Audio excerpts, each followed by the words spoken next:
What I'm here to teach you is how to use this app. So you have different layers, and every layer you can like do different things with, like all these different effects.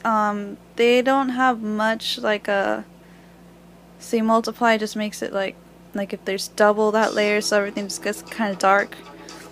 Screen, you can see. Overlay, it brings it forward. Darken, pretty self-explanatory, it darkens everything.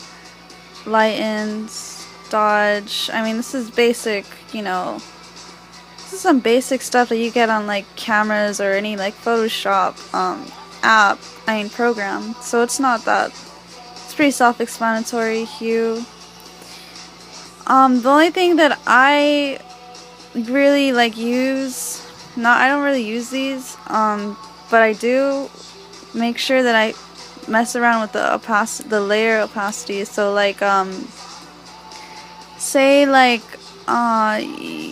you want to see like the background of the layer, then you would make this transparent so you could like see what's going on behind the actual layer. But that's one thing that I use. Another thing is these layers, you can actually move them around if you just touch this. Oh, and you can make them appear and disappear, like if you touch the eye, so that layer won't appear. And then you could move the layers. So if you want, you want this to be in the background and this on top of the drawing, so you go like this, and it just it moves the layer. As you can tell, like her hair is getting covered by these layers right here because the bushes. Oh, yeah. So the bushes, and I mean, you could bring him down, and then you could see how these layers right here are on top of his hair now. But since I don't want it to be like that, I put these in the background because they are in the background. What else am I see this? And so you could check out like what different things you have on the layers. So if you want to see what you have on this layer, just go like that and see what you're working with. Another really useful thing for like a lot of people that have trouble like drawing correct proportions on like bodies or something. So there's this trick that you could do. Say I want her head to be smaller, right? So what I would do is, put this layer up here. What I'm going to do is I'm going to copy this down. So I'm going to have two of the same girl, so you copy it down with this. And now you have two layers of the same thing. And what I do, say you wanted her head to be smaller, right? So I'm gonna make it so I only see one layer, so I know what I'm doing. Because if I erase it with both the layers showing, like you won't even tell that you're erasing because the bottom layer is just gonna show up. So see what I'm saying? I accidentally. You have to make sure whatever layer you're working on, it's selected. Otherwise, you're not gonna see it and it's showing. So. I accidentally had it the opposite way. So, yes, if I want to make her head bigger, I have to erase her body, and then erase her head from the second layer. So I have two layers now. I have one layer of just her body and another layer of just her head. And see, if I have them both on, like you could tell what's going on here. And then you could transform. The really, really, really big thing about Sketchco that I love is the transform tool. Like, you can make it bigger, just bobblehead, and you can make it smaller, you could twist it around, doesn't matter. When you make it smaller, it does lose quality, so like just be careful that you don't you know, mess with that too much, or well, whatever, it doesn't really matter because you could just go over it again, make all the lines fine again, and so they're not so blurry. But yeah, I mean, another thing that you could do is the filter tool on any like of the layers. So you could just, you know, just press filter on one of the layers and you could adjust the brightness, the contrast. And that's also something that's like really useful, because say you drew something in like the color like red or something and you want it to be green, well, you could do that here. So that's why I like this tool. So they have different brushes. You could download brushes, which is pretty helpful. I mean, all these right here I downloaded, and you could even like put in your own picture or make your own brush, which is awesome. I don't know. You could add from the photo library, see? And it kind of just makes it like in stamps. So like say I use that, you know, so now it's right there, and it's gonna be like a stamp, you know, like some crazy stamp.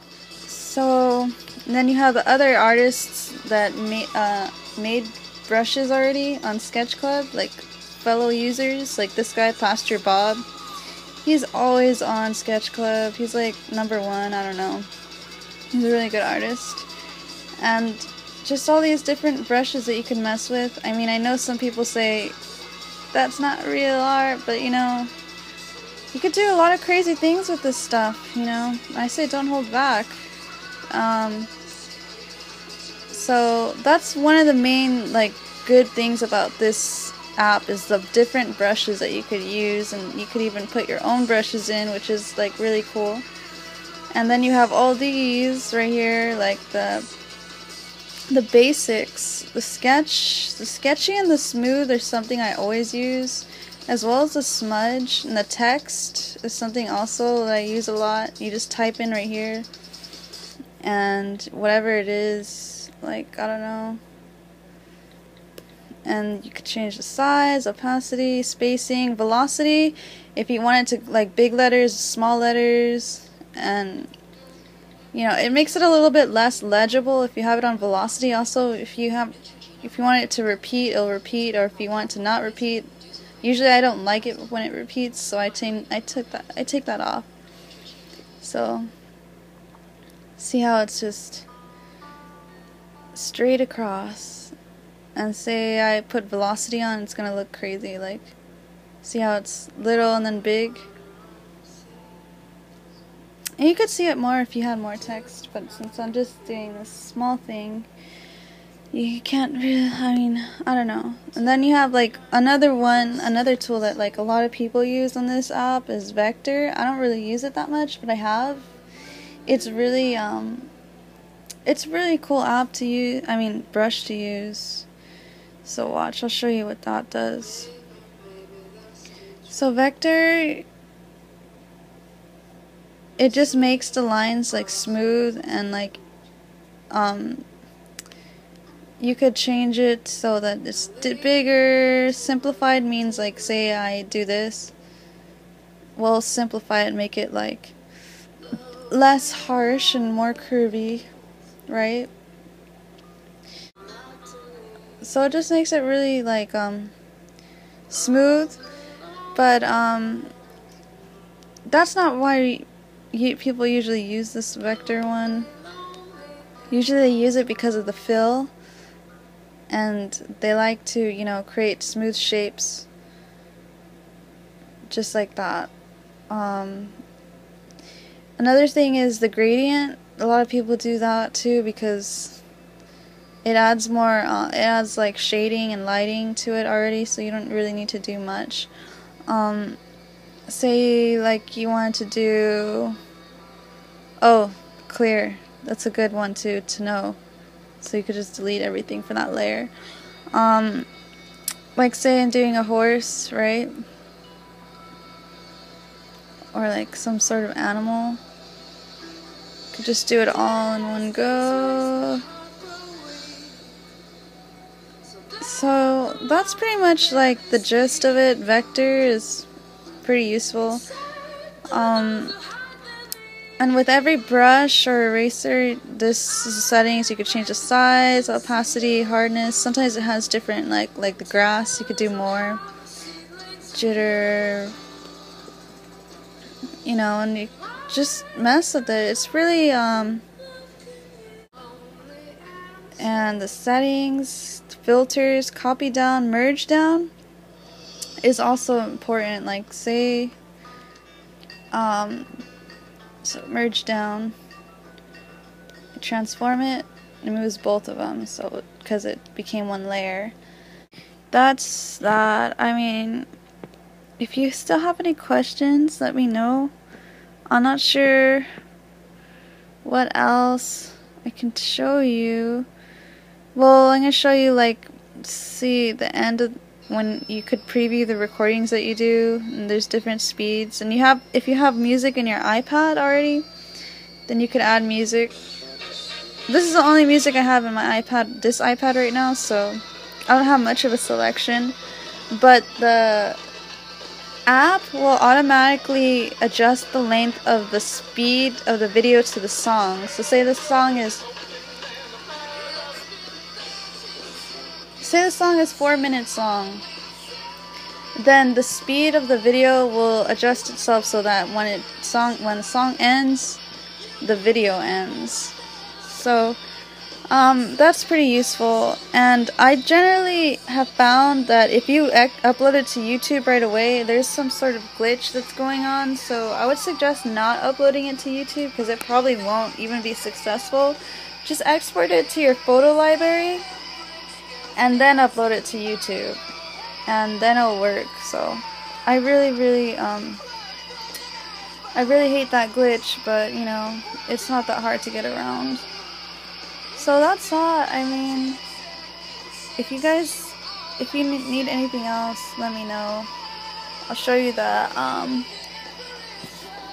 Yeah, so you could even, like, say you're recording, right? You could just, like, get out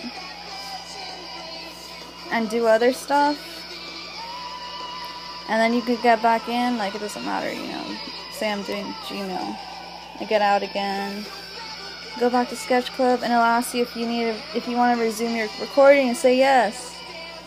I highly don't suggest leaving it to record for too long by itself, because sometimes, like, say I left it for like overnight recording, it was like on pause. You could put pause on it too, I can see, like, pause, but sometimes it'll glitch, and like, if you want to risk it, you know, risk it, but I'm telling you, like, you should probably just, if you're gonna do a piece and you want to record it, you should just do it on all one go, because if it glitches, you might lose your first part of the recording, and that's what happened with this piece right here. So yep, I guess that's it. So I'll tell you, my favorite ones to use is Sketchy. I don't use that many brushes. The only brushes I use, like, is this one, because it's easy to blend. But other than that, that's it. Oh my god, 20 minutes long, so I gotta end this. So I guess I'll see you guys later.